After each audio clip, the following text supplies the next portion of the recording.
Je vous propose de revenir aujourd'hui sur le deuxième paragraphe du livre 3 des pensées pour moi-même de Marc Aurèle. C'est un texte dans lequel on peut dire que le stoïcien expose la doctrine stoïcienne de la beauté.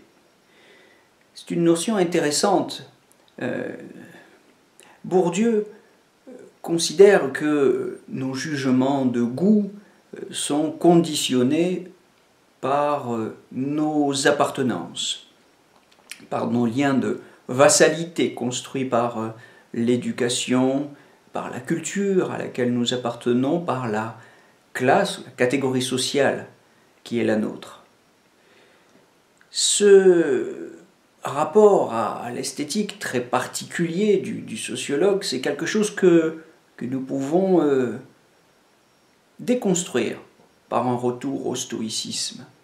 Les stoïciens ont le culot de dire que nous pouvons saisir l'ordre naturel des choses et qu'il existe certains jugements de goût qui sont enracinés dans une intuition de la nature.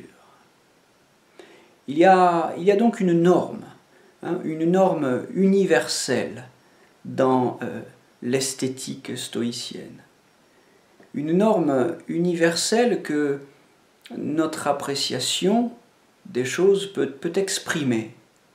Et c'est ce que Marc Aurèle dit au début du livre 3, lorsqu'il dit que nous pouvons trouver beaux les craquelures du pin, les figues éclatées, les olives pourrissantes et l'écume qui sort de la bouche du sanglier.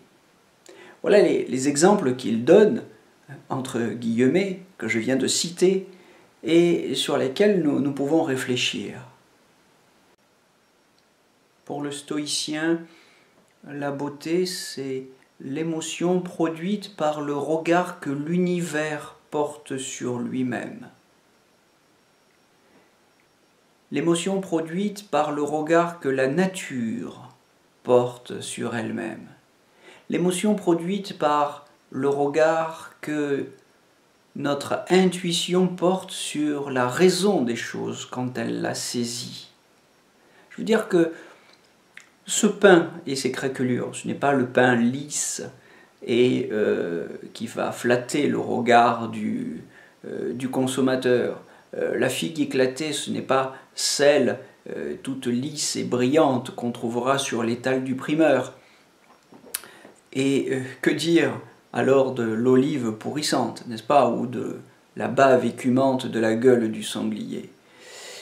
Ce ne sont pas des choses qui sont, selon les conventions culturelles, qui nous ont au contraire appris à distinguer le propre du sale, le beau du laid. Ce ne sont pas des choses qu'on pourrait qualifier de belles.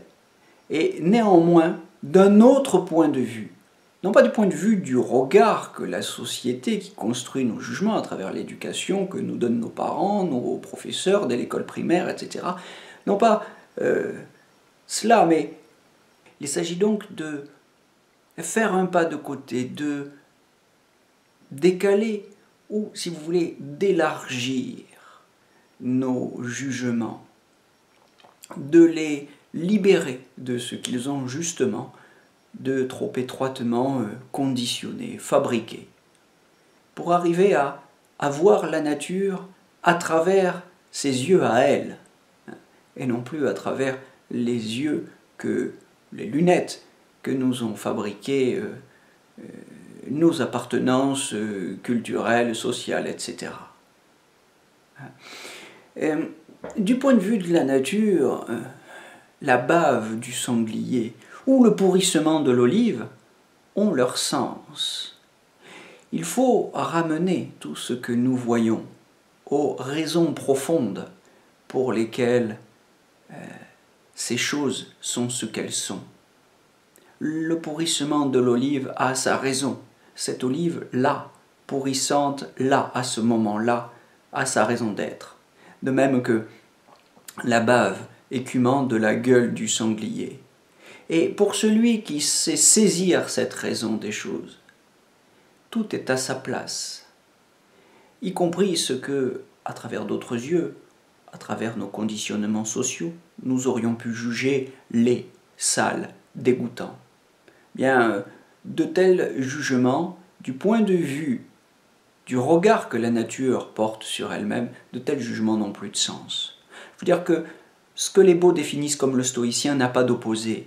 Le beau pour le sage qui sait regarder la nature à travers les yeux de la nature. Pour le sage qui vit véritablement conformément à la nature. Le beau n'est pas le contraire du laid. Le beau n'a pas d'opposé, parce que tout est à sa place, conforme à la plus profonde raison des choses. Et c'est cela qu'il s'agit de saisir, avec une conscience plus ouverte.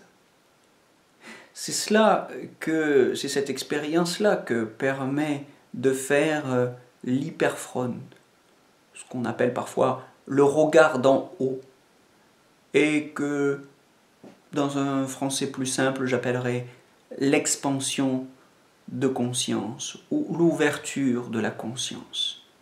La capacité à regarder le réel avec une conscience plus large, moins étroitement conditionnée par nos habitudes, notre éducation. Regarder la nature avec les yeux de la nature elle-même. C'est cela, vivre homologumenos te fusei, en conformité avec la nature.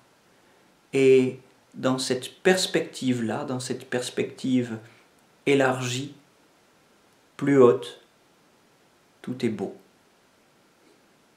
Je vous souhaite d'en faire aussi l'expérience et je vous souhaite une bonne soirée. À très bientôt.